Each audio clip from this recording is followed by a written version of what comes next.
All right, we're back. Ken, you just made it. I'm back. Everything come out okay? Picking up All right, just great, just great. Okay, now we're here with the folks from AATL. See? What do you think of that? Scare me. Well, I didn't think of it. Actually, Albert did. But anyway, we want to talk a little bit about the finishes on the edges. Now, we had said that you can go from 1 through 7, 4, 5, 6, and 7 being polishing positions, if you will. 5, 6, and 7. 5, 6, and 7, I'm sorry.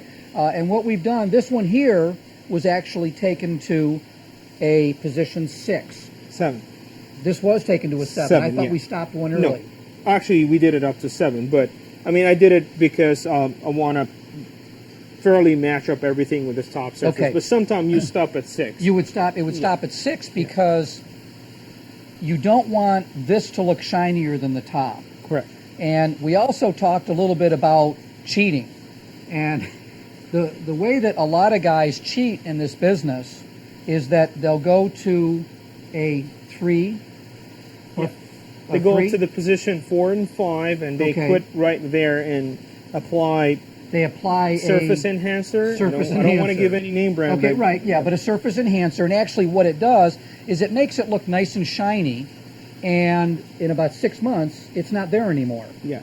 So the customer's not happy, and you know that boils down to a lot about quality, about what a guy's doing, what kind of work he's doing, and what he's passing off to the customer. Sure. So if you want to do it the right way, this is start to finish the right way. This way, it will stay on the stone forever.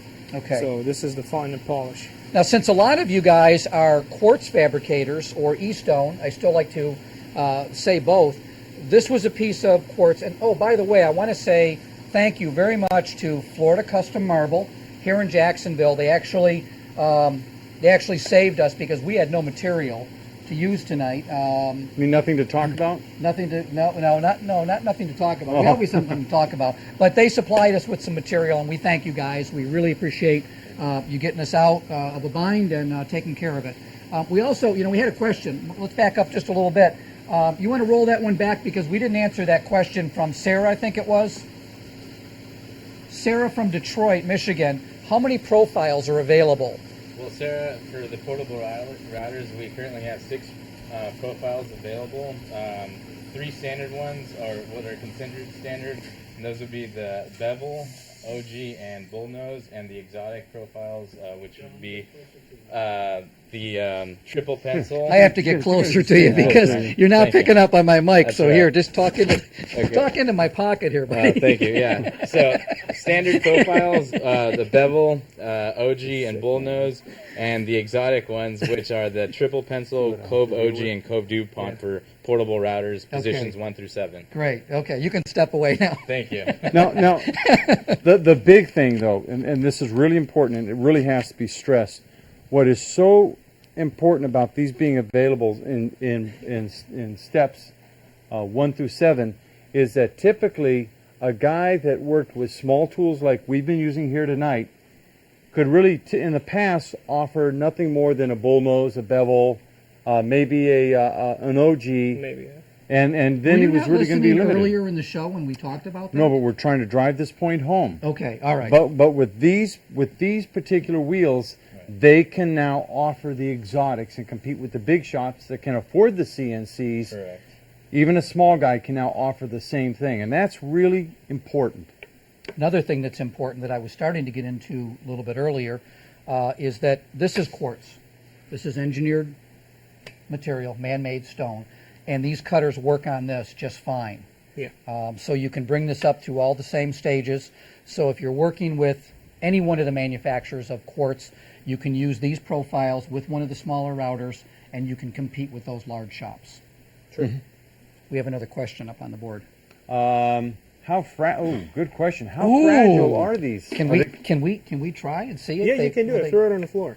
No, I'm not doing that. Can we really? Yeah, maybe it will probably break from the bearing side of it, but yeah, these tools are. Okay, well, I'm not going to throw it on the floor. Yeah, you can throw it. But if a guy happened to drop it, it's probably less fragile than, say, a solid carbide spiral cutter, which would shatter. Which when is it hit the ground. very actually ductile, and it will break. Right. These tools are very, very solid. I don't think it will anything happen to it other than if you drop it in the angle, so the bolt actually get kind of bent or the bearing is shattered. I mean, and if that happens, bearings are available and you can buy that. Okay, so they're really not fragile. Yeah. So that. I Go was ahead. just going to say, keep in mind that these are made out of diamond, so yeah, Right. the hardest material on earth. So.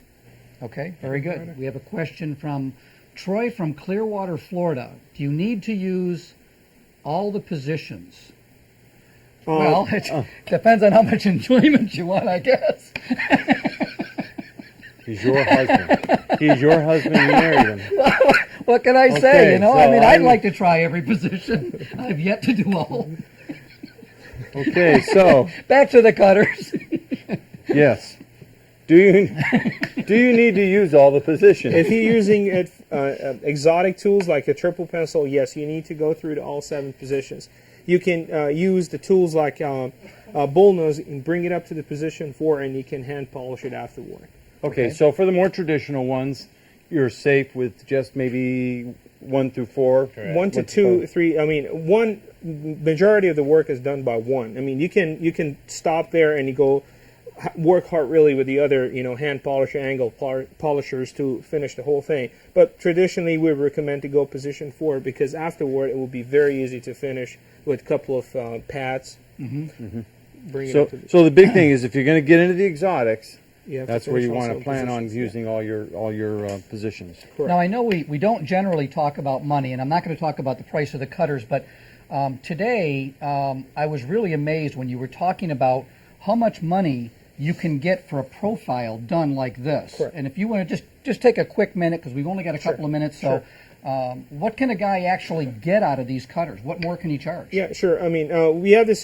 The whole idea came from one of the fabricator which we were working on, and he was telling that he can't offer this exotic profile to the customer. He can't or he can't? He cannot. He cannot, okay. And- Because he was working by hand. Correct, by hand. And so he had to turn down every customer coming to him with a profile and tell him that I want Cove DuPont, for example. He had to turn them into a shop that has CNC, which actually they're charging in California speaking. I mean, Right.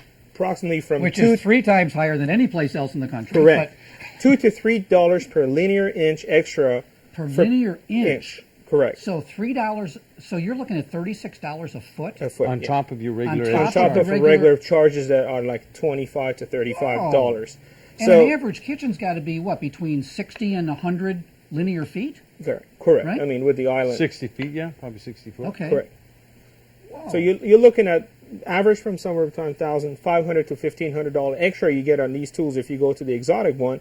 And besides, you get more customer because you can do Well, sure, more. you're not turning it away. And you know, Correct. once you turn a customer to another fabricator, they're always going to go back Correct. to that fabricator. Sure. They're going to recommend that fabricator. So, Correct. like always, don't give the customer an opportunity to go somewhere else. Correct. Great. Cool. Anything else you want to cover? We're all out of questions, and we're about all out of time. So we want to thank both of you guys for Thank coming you. on the show. Thank you We for had a having great us. time. Ken, I know thank you you so came a much. long Great way to friend be of on the each show, other. but we really appreciate it. Thank you. And Thank you. when you Great guys job. are ready to make the move, We'll shake my hand. okay, Ken, thank you for being here. Appreciate it. When you guys are ready to move into the world of real Exotic? fabrication, exotic fabrication. Call John and ask him about exotic. That's right. Okay. No one asked me about much. So. All right. Well, thanks for being with Thank us, and you. we'll see you Thank you next very time. much. Have a great All night. Bye bye.